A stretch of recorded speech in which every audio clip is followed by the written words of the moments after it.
All right, so I didn't want to do this one. I was kind of hoping you would take it. A lot to say about it. Let's do the end zone angle first. Okay. It's 20-16 at this point. We've got to within 20-16. It was 20-9 them, right? We had missed the extra point. It was 17-9 them. I'm sorry. We had missed the extra point late in the second quarter. They get a field goal to make it 20-9. We match, or we exceed, I should say, trading 3 for 7, and we get to within 20-16. This is really disappointing, and I think plays a factor in the end of game situations. And this is what makes it so frustrating for me is it's a 3rd and 4. We can blame Mike Green if we want to, right? He's dropping out. It seems pretty clear to me that Gilman should not blitz. Because Gilman blitzes, I mean, Freiermuth is completely wide open. And you can see that when when Jalen Warren catches this football, Freiermuth is going to be pissed off because he's like, Yes. I was open, This is an S court. I mean, like, for him to be this open and beat Green by this much, he didn't beat Green by that much because Mike Green can't move or is slow. It's because Mike Green ain't looking at him. He's not looking at him at all. You can actually see Green's eyes are on, are on his visual key, which would, most of the time be the tackle, whatever he's looking at, whichever part of the tackle's body he's looking at. Sometimes might be looking at the ball. But it's like, what are we looking at the ball for when we're supposed to drop out? I don't get it. It's a frustrating situation for me that we're doing this. If Green isn't supposed to rush, which I don't think he is, and Gilman's not supposed to be there, well, who's got QB contained? I guess it's Draymond Jones, right? Who's got a spin move, right? And I think this goes back to something that I mentioned against the Bengals with the Roquan touchdown, or the one that Yoshivas or Iosivas caught over Roquan that we covered here on this channel. Let the cover guys cover and the rush guys rush. We, in my opinion, we can overcomplicate things against some of the lesser quarterbacks, but when we overcomplicate it against these, regardless of what people want to think about Aaron Rodgers, like he just laced us. I think the game looked easy to him, other than the interception that got called back or whatever the situation is called, interception, fumble by that Buchanan takes from him. Other than that, I thought he was pretty sharp. I may be neglecting to remember certain plays. Yeah. We overcomplicate stuff, I think. Well, this is strange. I mean, maybe from the all 22, but who's got the tight end? Pre-snap, 12 is aligned over the Gilman is lined up over the tight end. But let's assume that they want Green. It looks like Green is just playing hook. Like, you know what I mean? Like, because you see 53 doing the same thing, dropping out as a hook player. Yeah, it looks like guys are dropping, and we're supposed to be rushing these 4 here. So we've got the wrong call. Somebody's got the wrong call. Yeah, and somewhere through the all 22. Who's accounting for the back pre-snap here? I mean, who do we have? Goes back to who's playing the back here? I mean, goes back to what you said earlier in the year, and you and I have said it, I think, different ways. You said, we're just kind of pressing buttons. We're picking a coverage, and I have said it a different way. I think it speaks to the same point. It's that we don't have any awareness of formation because we're just calling plays on defense. We're calling our play, and we hope it's going to work. Basically, and for those of you listening, if you're, if I'm not explaining it well enough, the idea is, let's say that all these 2 players right here for the Steelers lined up over to this side. What EA and I are offering is that we would still run the same blitz. We would still run the same stunt regardless of the formation. That's the idea. And to have no awareness of this at all, at the same time, on the same play, a critical 3rd and 4, when no one covers the tight end, that's not a good sign at all. No. if it doesn't matter if Mike Green peels out and takes the back, the tight end's open too.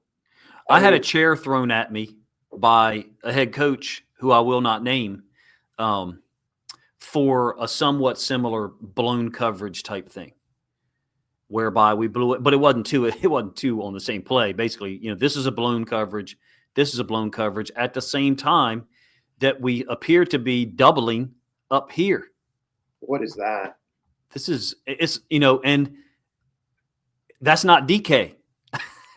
So it's one thing if we want to double DK like that. We're into the third quarter. He's gotten a lot done against us from a big play standpoint. We appear to me to be calling this coverage. If that technique that Marlon and Starks are doing, if that's what they should do, then it's meant to be doing that on this player here. I think this is a really bad look. That's why I told you we would end this on a negative note. I said that. Yeah. Yeah, there's no way that they're both playing him in man there. There's no sense of like over under. And it just seems like a bad call. The call came in and it isn't communicated or it isn't understood. If you we used to say, if you have a call on defense, whatever it is, and you have two blown assignments on the same call, it's probably your fault as the coordinator. Yeah. And this case, how many do we have? Green doesn't match this. That's our guess, right? Gilman blitzes instead of possibly covering this. And we've got a double team on, I don't even know who that receiver is. I guess it's Austin. I don't see any reason to double team him. At least 3 blown aspects of this coverage, in my opinion. And, we get what we deserve. For overcomplicating the game, 27-16, last points they scored, our defense wiped them out in the fourth quarter. I do think we made things a little more simple at times in the fourth quarter. I really do. Who's rushing? Maybe that. Sorry. Who are the 4 rushers? If we've got Mike Green and Van Noy coming, let's say, theoretically those 4. speaking. Yeah. What am I trying to say here? It's like if we're letting the cover guys cover, 12 isn't coming. 12 is on the tight end. 41's rushing. Maybe Kyle's rushing. We are allocating, to your point, we are allocating a premier coverage guy / blitzer. Good point. To occupy a right guard. And this ain't our right guard. Like, if this is our right guard, Kyle Hamilton probably swims that dude, and it's another Daniel Falele highlight or low light, whatever you want to call it. Mm-hmm. Like, it's frustrating to me how complicated we try to make the game. And I understand it that some people, it happened last week with the Roquan touchdown, we're like, hey, I'm just glad we're bringing pressure. Do we not have other guys who could do this job? And we could put Hamilton, I don't know, maybe on that guy or possibly on that guy. Like, who is supposed to cover Jaylen Warren here? If Gilman is supposed to blitz, who's supposed to cover Warren? Yeah, I don't think it's 45. I don't think it's Green's responsibility based on the call. I don't think. I'm just guessing. I think he's just doing a hook drop and then late in the play realizes that the back's not covered. But and one of my problems with this type of look consistently on third downs is once the running back or a receiver or tight end, catches it and gets out here, it's over. There's no layers or levels to the defense. And I'm not saying that we should never be in a mug look. I'm not saying we should never look like this structurally. But what's been the return on it in 2025? Has the return on that type of look and all the different things that branch out of it, has the return on those things been enough to justify one of these situations? Just one. This, to me, right here is the difference. I know the likely touchdown, Lamar gets sacked on the last play of the game. It's a horrible concept, I think, by Monken. All of that doesn't justify this one play to me. We need to be more sound and have more than 2 levels to the defense. on critical situations. How easy is this for Aaron Rodgers? Yeah. Like, are you serious? Bing. I was thinking the same thing. At what point do you realize, let's say on third down situations, 3rd and 4, or whatever it is, what point do you realize we're not getting the effect that we want out of sending 5, or whatever it Yeah. is, or these mugged up fronts. We're not fooling anybody. We're better off in coverage and letting 4 come after the quarterback. At what point do you realize, well, we're not getting off the field? Yeah, I mean, 17, we're giving up 12, third, because we have such variable looks at the NFL level, you're going to. I understand that. Fine. When you have blown coverages, you have to, at some people call it blown coverages. I usually refer to it as missed assignments. Mhm. You had an assignment that you missed. Hopefully my mic hasn't sounded horrible the whole time. There's 3 different settings on this mic. The game sometimes needs to be made more simple. And I said this to you pre-show, like one of the smartest football guys I ever got the opportunity to be around was like, hey, when we get this formation, we're going to take the OLB and he's going to read the back. If the OLB goes away, then we're gone. We're rushing. We're gone. Simple read, right? Let the athlete be an athlete.